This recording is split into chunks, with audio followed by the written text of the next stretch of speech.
Welcome. Welcome to this presentation of Locus of Control. This presentation is different.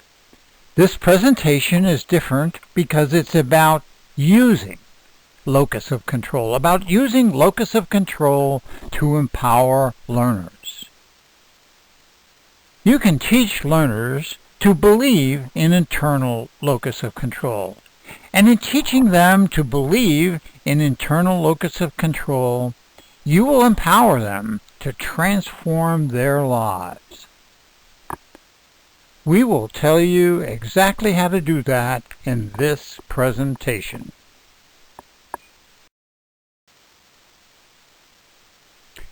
We begin with this psychological finding. It is very desirable to believe that you have internal control of your life. Those who believe that they have internal control of their life experience higher levels of well-being and happiness, are more successful in academic achievement and economic endeavors, display more motivation to complete tasks, perform well, and innovate, exhibit superior cognitive functions, and more, much more. Internal control is the key to a great life. If there was one personal quality that I could give my children, my friends, and all those I love, it is belief in internal control.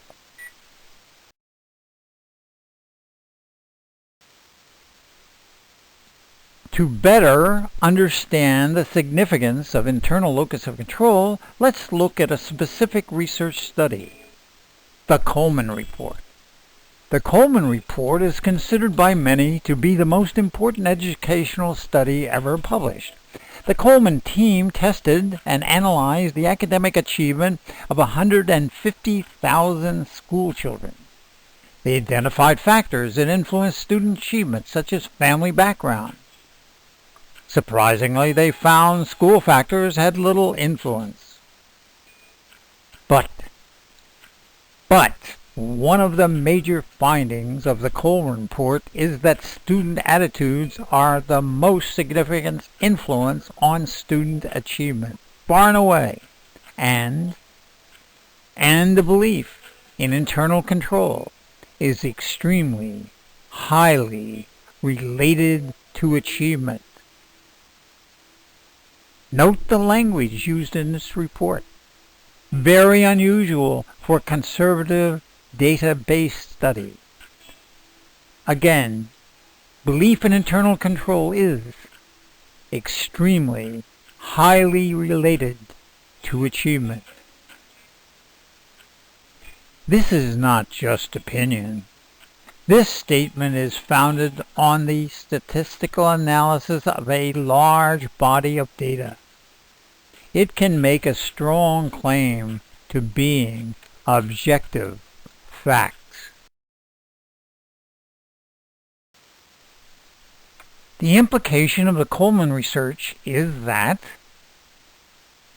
the single most important thing you can do to enable children to successfully achieve in school is to teach belief in internal control. If a child has belief in internal control, no matter what handicaps or negatives she has, he will achieve. Or put another way, even if a child is black, poor, from the ghetto, and has parents who are dropouts. But if the child has it, if the child believes they have internal control, they will predictably achieve.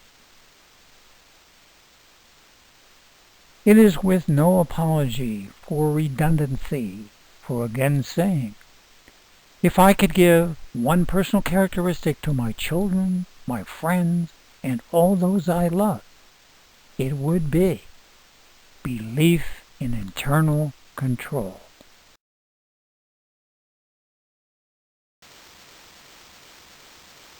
This presentation will address 4 questions.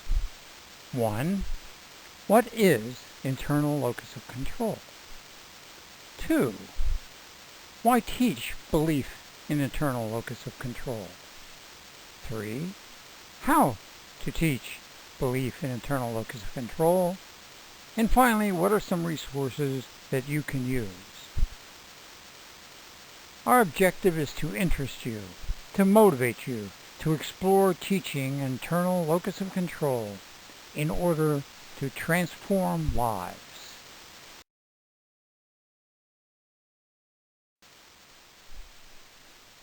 Hi, I am Dr. Russ Hill.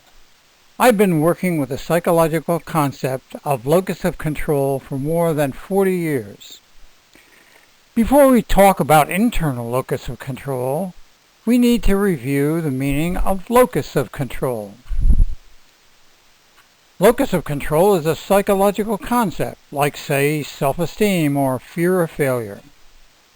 However, most of the public is unfamiliar with locus of control. So let me explain this concept. Locus of control is about who you believe controls your life.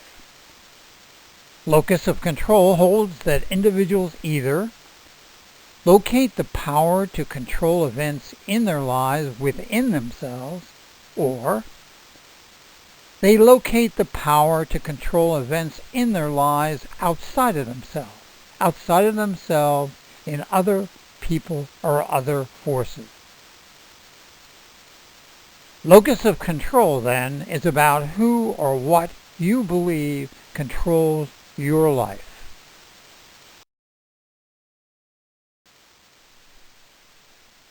This drawing portrays the concept of locus of control. Does an individual believe someone else controls their life, or do they believe that they themselves control their life? People differ about how much they believe they can control their lives. Eric on the left believes that he can influence and possibly even control the direction of his life. He believes he can work to improve his life and he can succeed. He views himself as an agent. He feels his efforts can make the difference.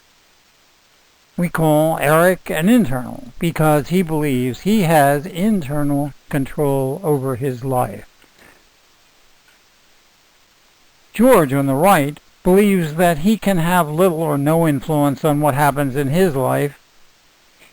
He has to depend on luck or breaks in order to get ahead. He believes people like him have little chance in life. He believes they are victims at the control and mercy of others. We call George an external because he believes his life is controlled by external forces.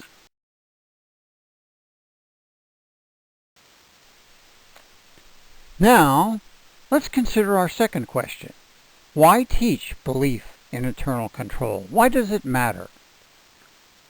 Up to this point, we've heard of several reasons for teaching belief in internal control.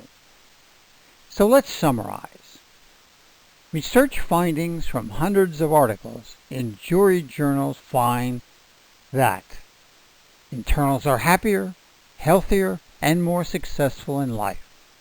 Externals are less happy, more anxious, less healthy, and less successful in life. If you teach belief in internal control, you can empower learners to dramatically enhance their lives. This is why we want to teach belief in internal control.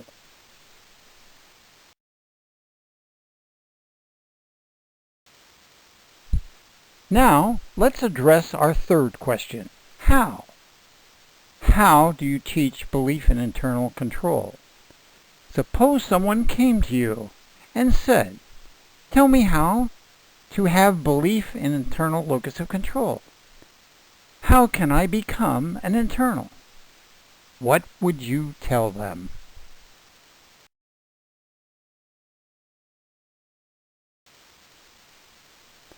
I have a definite and specific answer to the question, how can you teach belief in internal locus of control? It is based on my 40-plus years of research and study in this field. I teach belief in eternal locus of control by teaching learners to set and achieve their personal goals. In effect, I teach them to actualize their dreams. Then, as learners become more competent and confident in setting and achieving their goals, they begin to feel, they begin to believe they can control their lives. In effect, I teach belief in eternal control by teaching learners to actually control their life.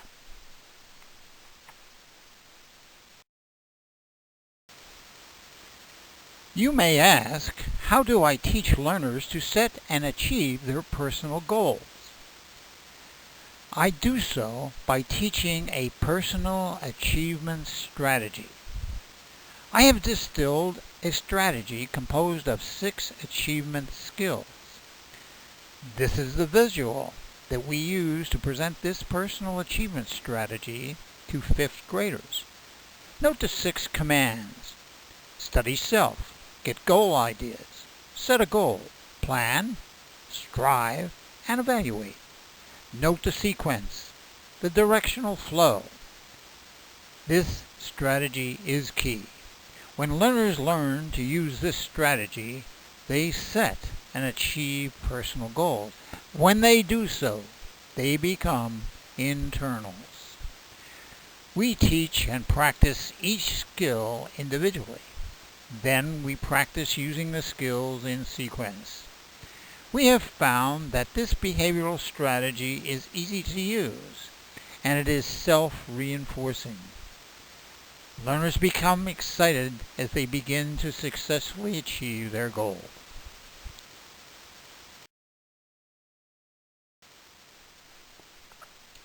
Here is an example of one of the 6 skills in the strategy, goal setting.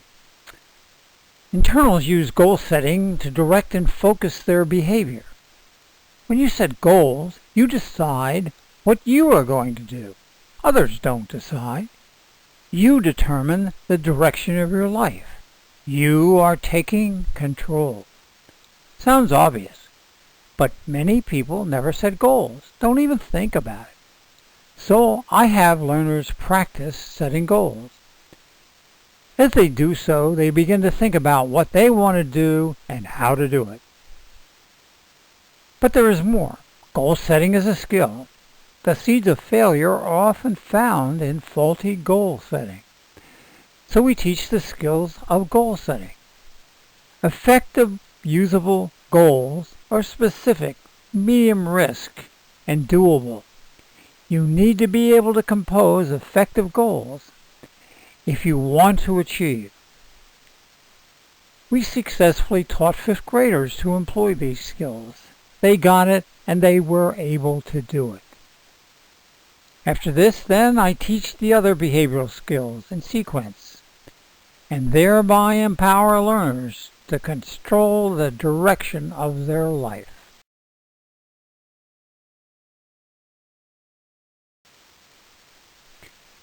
I teach learners to use this achievement strategy in their lives. Learners practice setting and achieving personal goals in their schoolwork, in their interpersonal life, in their vocational efforts, and in their personal health care. As they learn to set and achieve their goals, learners experience taking internal control of their life.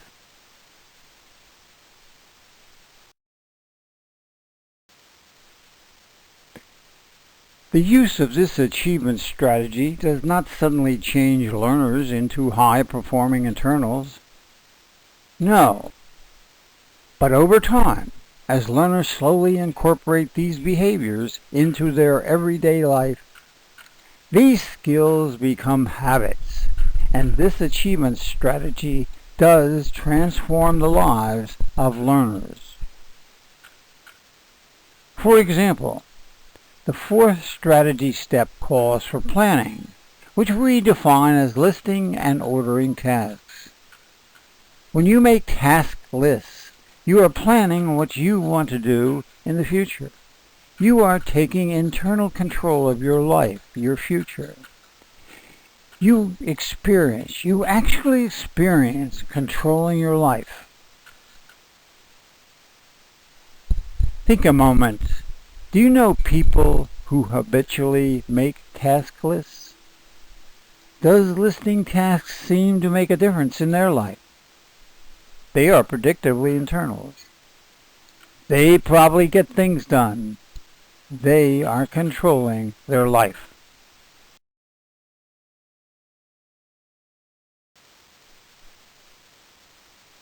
This achievement strategy has been proven effective in teaching belief in internal locus of control. These instructional techniques were tested in 33 elementary schools in the Philadelphia area. 3 fifth-grade classes were selected in each school. 1 class received the instructional program. 1 class received an alternative but related program, and 1 class received no instruction at all. This instructional technique was proven effective by scientific testing of the outcome. A detailed evaluation report is available.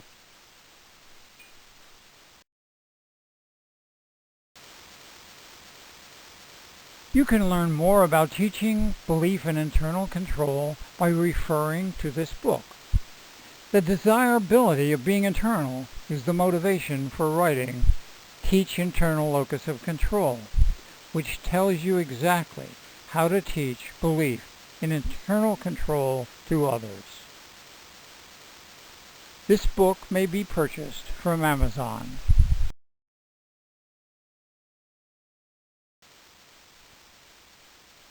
Once you have read this book, whether you are a teacher, parent, supervisor, or healthcare worker, you will immediately be able to teach learners to take internal control of their behavior and enhance their lives.